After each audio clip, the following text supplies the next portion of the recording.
When people think about Japanese alcohol, they usually think about sake or whiskey. But did you know there is another spirit that is actually Japan's most consumed? And it's not just for making lemon sours. Today we're diving deep again into shochu. And instead of using it as a mixer in sour cocktails, I'm going to highlight its strength in being the main flavor profile by making two classic shochu cocktails that don't just make shochu a part of a mixed drink, but the star of the show. Let's get started.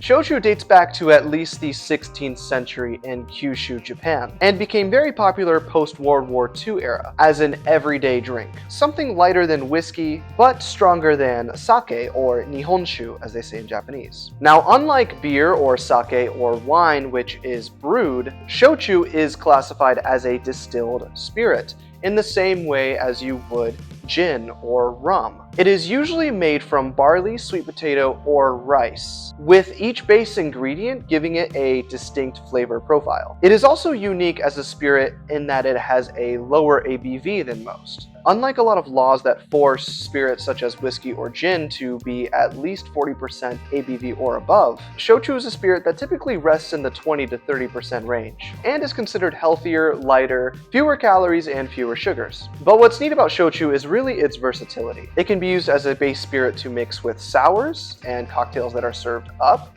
as I highlighted in a previous video, but can also be the star of the show as well in a few drinks that I am highlighting today. Most people liken it to vodka or maybe even moonshine due to it being seen as a neutral grain spirit, but I'd say from my experience it's more like gin, as I think it can have a much more distinct flavor than vodka, and I would say even though it can be classified as a neutral grain spirit, I do feel like there is a lot of flavor in there that definitely can get enhanced by something like citrus or syrups, and can be good to taste on their own in a few cocktails that we're doing today. Today we're using the same shochu that I used in my lemon sour video. This is Ichiko, which is made from 100% barley and rests at 25% ABV. So let's get started on the first cocktail of the video, the Shochu Highball. So this cocktail is very similar to the whiskey highball. Basically the same thing, the same ingredients, except switching out whiskey for shochu. But I'd say compared to a whiskey highball, Shochu Highball is much more lighter and more refreshing. You don't get a lot of those kind of deep barrel notes that you'd get from a whiskey, but maybe something a little more subtle and floral and refreshing. This is a classic staple in any Japanese izakaya or convenience store, and you'll likely see many salarymen in Japan crushing these late at night on the train. But it is a bona fide classic cocktail, and one that I think gets forgotten about because of its colorful, fruity, citrusy variations. This is a very easy drink and it's very simple to make, but that's the beauty of it. You don't need 50 different ingredients. In fact, you only need 2. So let's go over those ingredients. Of course, you're going to need your shochu and your soda water, the bubbliest and coldest that you can find. Your nice chilled glass filled with ice. And for garnish, we're just going to use a lemon wedge, just like we would in the whiskey highball. So this is really easy. First thing we're going to do is we're going to do 2 full ounces of shochu. A little heavier on the shochu than I normally would for, say, a whiskey highball because it is a little less ABV, and we really want to get all of the flavors of the shochu. Let's go ahead and get our spoon in there.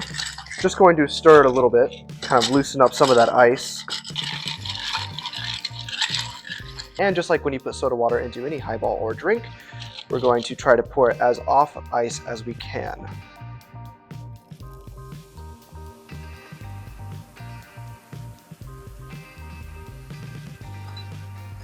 Perfect, about 3 to 5 ounces. And we're just gonna give it about 1.5 stirs to make sure it fully incorporates.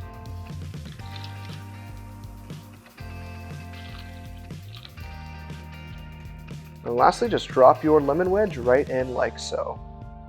And there we have the classic Shochu Highball. Kanpai.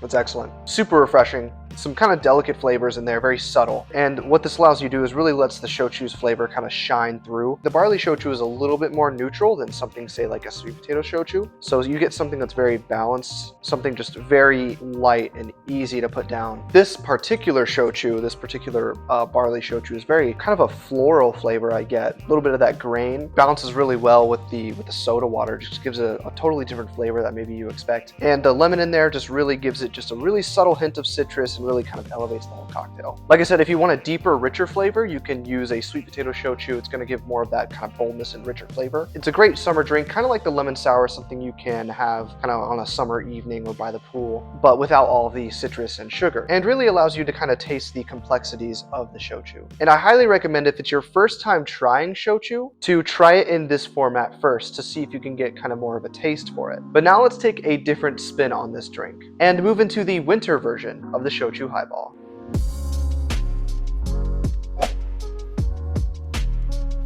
Next is the Japanese winter classic, the Shochu Oyuwari, which Oyuwari in itself literally means in Japanese to cut with water. And that's exactly what we're doing in this cocktail, is we're simply cutting shochu with some hot water. And what you're gonna get is something very cozy, aromatic, kind of like a mix between a hot toddy and a Japanese hot tea. And in Japan, there is a whole category of drinks called either mizuwari or oyuwari, where they take a spirit such as gin or whiskey or shochu, and they basically just cut it with cold or hot water. And what this does is basically allows you to be able to taste the flavors and really bring out the characteristics of the spirit itself and really appreciate the flavor profile of whatever spirit that you are tasting. And without too much burn from the alcohol, that's where the water comes in handy. It's a very minimalist way of mixing drinks, and it's very on brand for that Japanese minimalist style. Particularly if you have a sweet potato shochu, this is where you can really let those bold flavors shine. But if you have a rice or a barley shochu like the one we're using today, Ichiko, then that works great too. So obviously all you need for this drink, we are using shochu. We're going to use a little bit more. We're going to do about a 3-ounce pour. Remember that shochu is a lot lighter than ABV, so 3 ounces definitely won't get you toasted. And this is meant to be more of a sipping cocktail, kind of like an old-fashioned, contrasted to the Shochu Highball that we made earlier. And then we also want some hot water brought to a boil,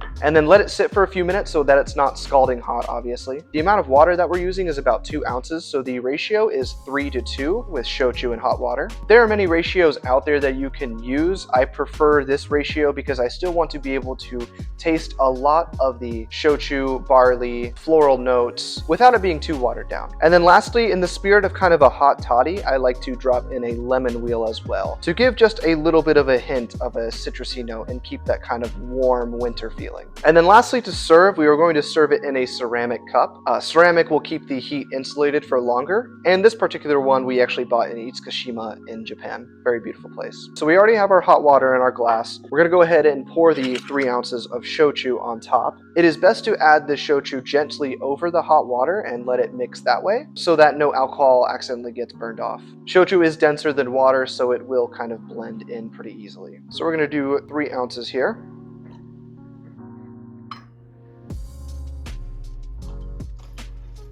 And then, super easy, we're just going to pour it into our ceramic cup like so. And lastly, just you can float the lemon right on top. If it's your first time, you can go a little different with the ratio, maybe go a little lighter on the shochu and more hot water until you get kind of used to the flavor. But here we have the Shochu Oyuwari.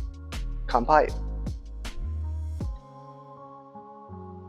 The hot water kind of releases a lot of kind of those deep, earthy notes of the shochu. Kind of that grain, that barley. Very comforting, almost like a hot tea at night. Perfect for winter or a fall night, if it were only a little cooler right now. And it shows that shochu can be enjoyed in a little bit more of a sophisticated way, instead of throwing it in a bunch of juices and syrups. And you'd be surprised how a lot of spirits, whether they're cheap or expensive, how they can be kind of used in this way in like a highball format, or a mizuwari, or an oyuwari, or even with a lots of ice to dilute, so that they can be kind of enjoyed on their own with kind of minimal ingredients. But there we have it, 2 shochu forward drinks. Perfect to try out whether you're new to shochu or whether you've been drinking it for a while but only in mixed drinks like a lemon sour. And there are other ways to use shochu too in the same vein as these drinks. For instance, a shochu and tonic or a shochu martini can also work just as well. As you can see, shochu isn't something you just throw into a lemon sour. It's a versatile, nuanced spirit that works both chilled and fizzy, or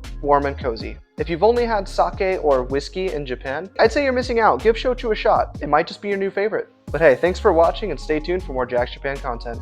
See you later!